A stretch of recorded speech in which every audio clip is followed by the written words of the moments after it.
Here's a map of ancient Egypt. I've inserted two sticks or obelisks, one up here in Alexandria and one down here in Sagan.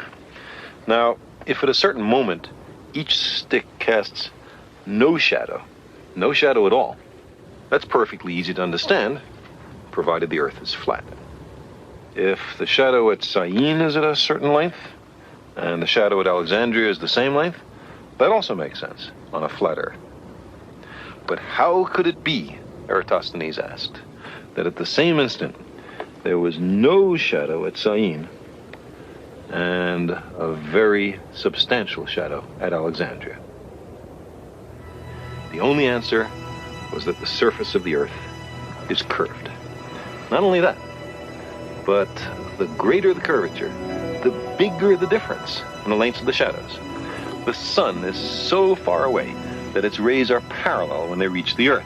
Sticks at different angles to the sun's rays will cast shadows at different lengths. For the observed difference in these shadow lengths, the distance between Alexandria and Sagan had to be about 7 degrees along the surface of the Earth. By that I mean, if you imagine these sticks extending all the way down to the center of the Earth, they would there intersect at an angle of about 7 degrees. Well, 7 degrees is something like a 50th of the full circumference of the Earth, 360 degrees. Eratosthenes knew the distance between Alexandria and Sagan. He knew it was 800 kilometers. Why?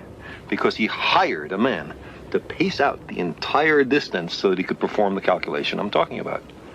Now, 800 kilometers times 50 is 40,000 kilometers. So that must be the circumference of the Earth. That's how far it is to go once around the Earth. That's the right answer. Eratosthenes' only tools were sticks, eyes, feet, and brains, plus a zest for experiment.